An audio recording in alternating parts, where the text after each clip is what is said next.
Hi, everybody. I'm Bob Abbey, Adult Services Librarian for the City of Forest Grove. I'm so glad that you can join me for this first installment of the Festival of Forgotten Authors, our summer-long virtual program dedicated to writers whose works have been unjustly neglected, overlooked, or underread. On today's segment, I want to introduce you to a writer who was, up until just a few months ago, completely unknown to me, but whose novels and fiction inspired me to explore the work of other forgotten authors. Stick around for this week's forgotten author, Ann Petry. I mentioned in my introductory video last week that I've done a lot of reading over the past several months. One of the titles I revisited recently was Richard Wright's Native Son, a book that cast a huge shadow over the literary world when it first appeared in 1940.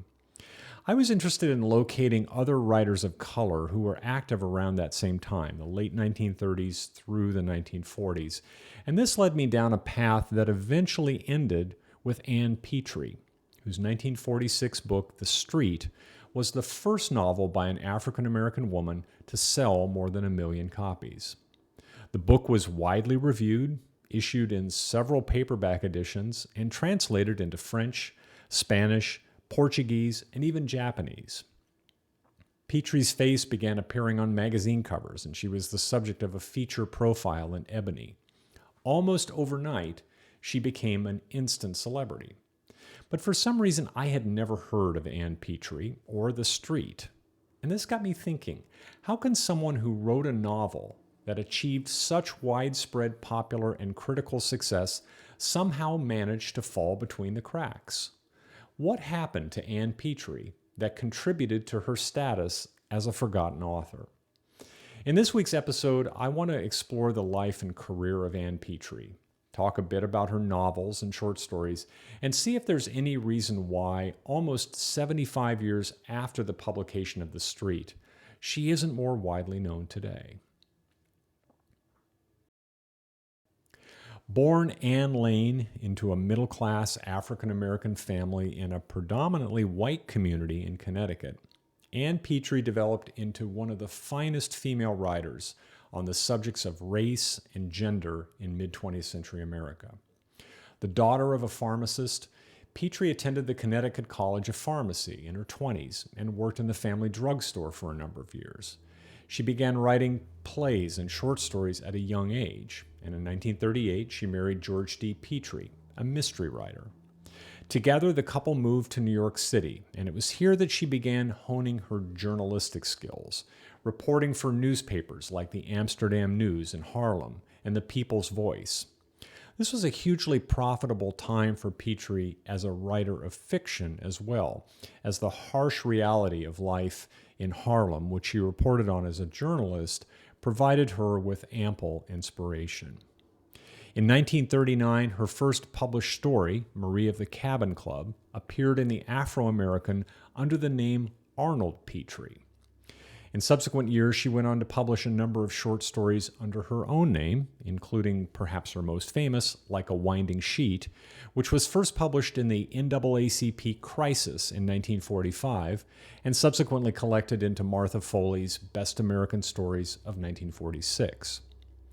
In 1946, Petry's first novel, The Street, was published, and it brought her national acclaim and a Houghton Mifflin Literary Fellowship, as well as a $2,400 cash prize. She went on to publish 2 more novels, Country Place in 1947, set in an all-white New England town and narrated by a white pharmacist, and The Narrows in 1953, an interracial love affair between a black man and a white woman during the McCarthy era, as well as her collected short stories in Miss Muriel and Other Stories, which was issued in 1971. Much of Petry's writing focuses on the issues of racial antagonism and gender, and she shines a light on the challenges of life for everyday African Americans, particularly African American women and African American working class women. She summed up her own approach in a 1965 essay writing, "These are people. Look at them and remember them." Ann Petry died in her Connecticut hometown of Old Saybrook in 1997.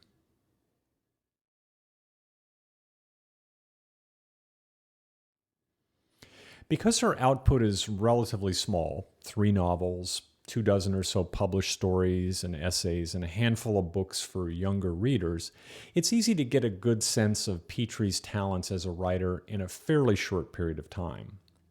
There are several ways to approach Petry's fiction, but I think the best approach and the best introduction is through her debut novel, The Street.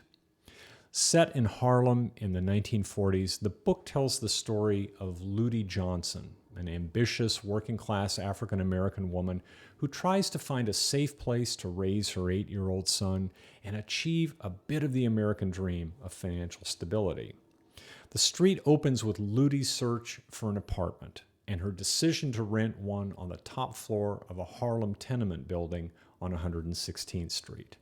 The novel chronicles Ludi's struggle against the poverty, racism, and sexism that prevent her from leaving the neighborhood.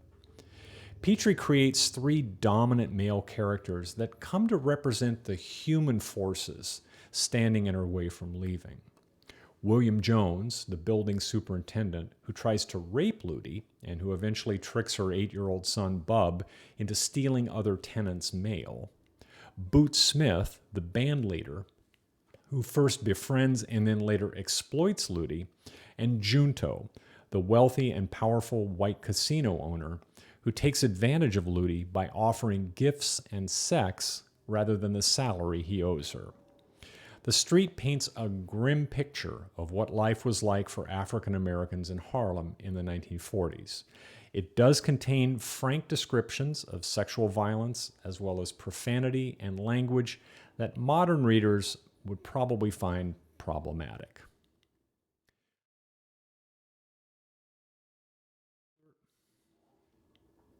Petry's third and final novel, The Narrows, written in 1953, is an excellent counterpart to The Street, one that demonstrates Petry's significant evolution as a writer and a storyteller. The Narrows examines the relationship between black and white citizens of the village of Monmouth, Connecticut, and the tensions that exist as a result of an interracial affair between a black man and a married white woman. Petry develops a number of themes that are evident in her other fiction, including race, class, and gender, but she filters these through the lens of her small-town New England setting. She also employs a variety of interesting narrative strategies, such as interior monologues, flashbacks, and foreshadowing, to illustrate the importance of the past in the lives of several of the characters. The end result is, I think, a rich and really layered exploration of communities and the ways different members of those communities relate to and interact with each other. While some critics point to The Street as Petry's most accomplished work, others have stated a strong preference for The Narrows. Thanks to a newly published edition from the Library of America, it's possible to get both novels, along with 3 of Petry's literary essays and a chronology of the author's life prepared with the assistance of her daughter Elizabeth in a single volume.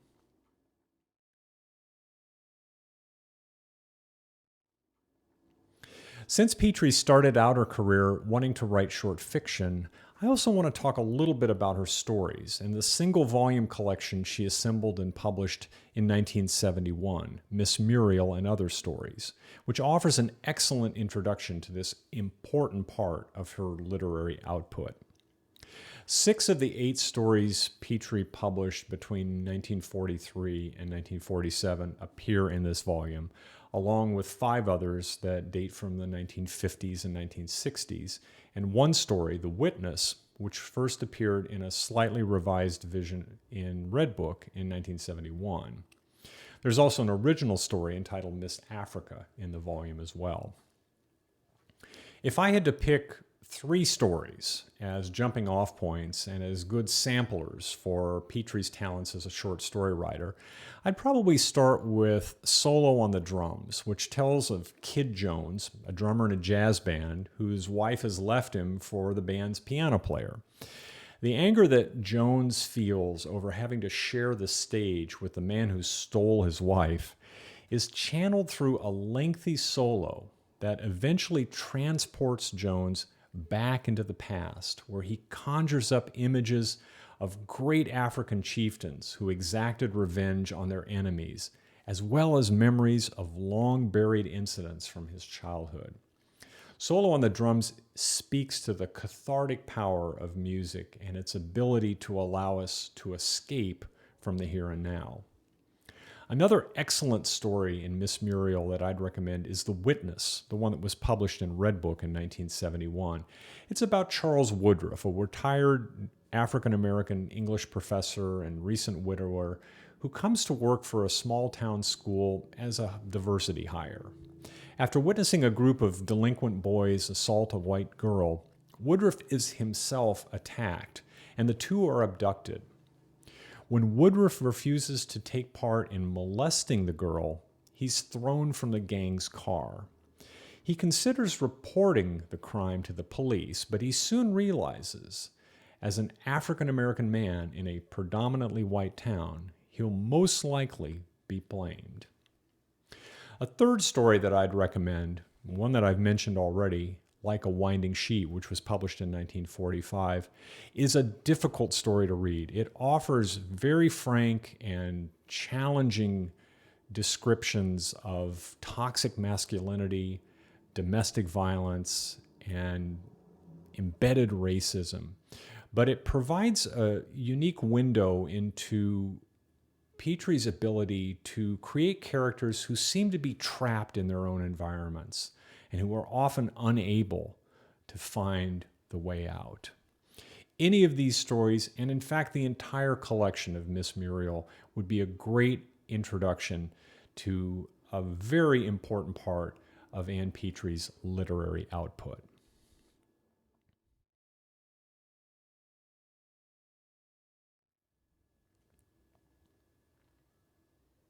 When we think about Ann Petry's status as a forgotten author, there are a couple of things we should take into consideration.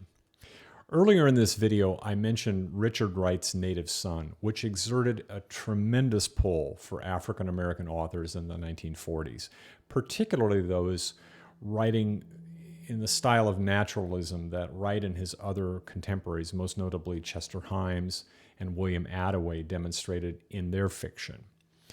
As the first Book of the Month Club selection by a Black writer, Native Son helped create an audience for works by other African-American authors, but it also established an unrealistic point of comparison that writers like Petry fought to overcome. Although Petry's first novel, The Street, was a huge success when it was published in 1946, some critics at the time dismissed it as an ineffectual copy of Wright's masterpiece. There can be little doubt that Wright influenced Petry in much the same way that he influenced most every African-American writer in the 1940s. But it's worth pointing out that while Wright and his African-American male counterparts focused on themes of racial conflict between black and white men, Petry's fiction typically prioritizes the deeply felt realities of black women's lives, and especially black working class women.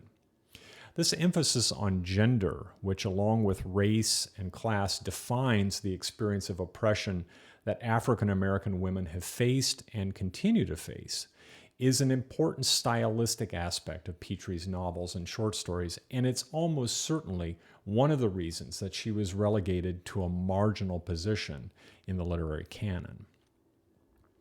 Another factor that likely contributed to Petry's obscurity is her own ambivalence about the acclaim that accompanied the publication of her first novel, The Street.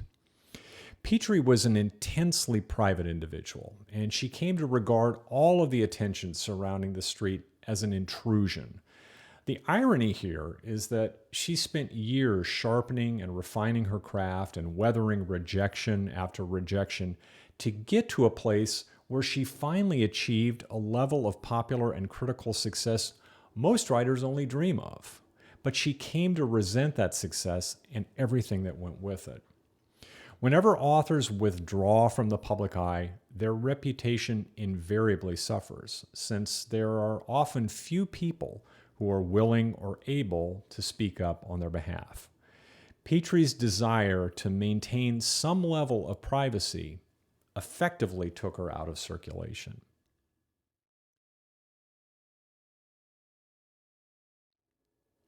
One final question remains.